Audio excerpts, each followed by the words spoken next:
The Persian fleet lined the northern side of the strait, ready to hunt down Greek ships as they fled. What they saw instead was 368 Greek triremes emerging from the bays of Salamis, ready to fight. They formed a line of battle, with the best squadrons on each flank. On the left, the Athenians. On the right, the Aeginetans. As they rode, they sang paeans, Greek hymns of battle. At first they held formation, perhaps waiting for the morning breeze to blow at their back, or for more Persians to crowd into the strait. Then a Greek ship saw an opening and attacked. Soon both fleets were fully engaged. The battle became a chaotic mass of ships, wheeling, weaving, looking for a chance to ram an enemy and avoid the same fate themselves. In the narrow strait, the Persian squadrons became increasingly disordered. Any ship trying to fall back ran into other ships trying to press forward, their captains eager to impress the great king.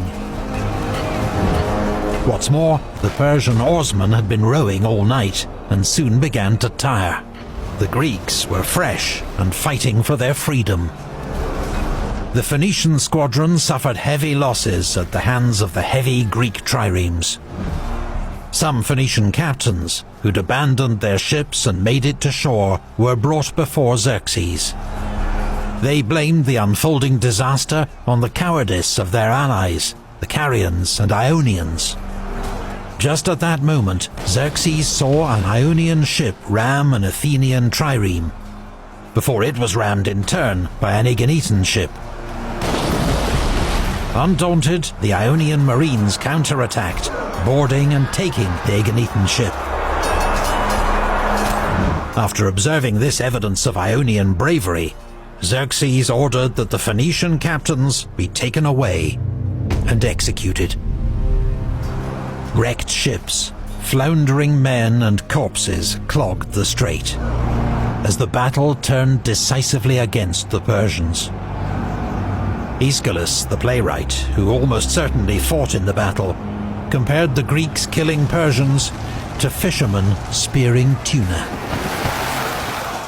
As Persian ships tried to escape, they were hit in the flank by the Aeginetans, who distinguished themselves above all other Greeks that day. Queen Artemisia was among those trying to escape the slaughter, with an Athenian trireme in hot pursuit. Seeing her path blocked by a friendly ship, she gave the order to ram it.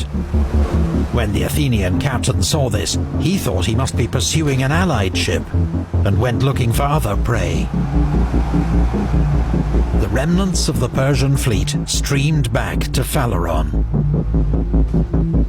In a final ruthless act of the battle, Aristides landed with a force of hoplites on Psytalia and massacred the 400 Persians who'd been abandoned there. In total, the Persians lost around 200 ships and 12,000 men, including the fleet commander Ariabignes, a half-brother of the great king himself. The Greeks lost just 40 ships. It proved to be one of the greatest naval victories in history.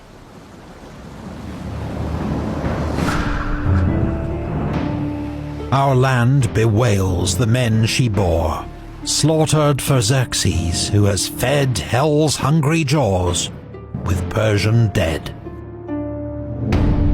The Greeks had inflicted a humiliating defeat on Xerxes and ended all hopes of an easy conquest. Now the king heeded Queen Artemisia's advice and ordered his general Mardonius to continue the campaign in spring, while he returned to Asia with the bulk of his army. If Mardonius was victorious, Artemisia had told him, the glory would belong to Xerxes. If Mardonius was defeated, the blame belonged to Mardonius.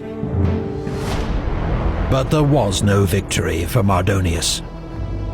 The next summer, he faced the combined Greek army at Plataea. In a crushing Persian defeat, Mardonius was killed, along with much of his army. On the very same day, according to Herodotus, the Greek fleet inflicted another heavy defeat on the Persians at Mycale. The threat of Persian invasion was over. In the years that followed, the Greek counterattack would begin, led by a new Greek alliance, the Delian League. Salamis has been credited with more significance than almost any other battle in history. The victory that saved Greece from slavery and paved the way for its classical age. This was the period in which the arts, democracy, science and philosophy flourished in the Greek world.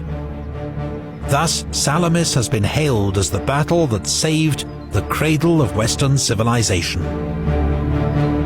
It's a dramatic argument that can be overstated. Greek defeat would not necessarily have led to the extinction of Greek culture. And though 5th century Athens was a revolutionary, pioneering experiment in democracy, it's not the sole blueprint on which modern democracy is based. Nevertheless, Salamis remains a decisive battle and a turning point of history.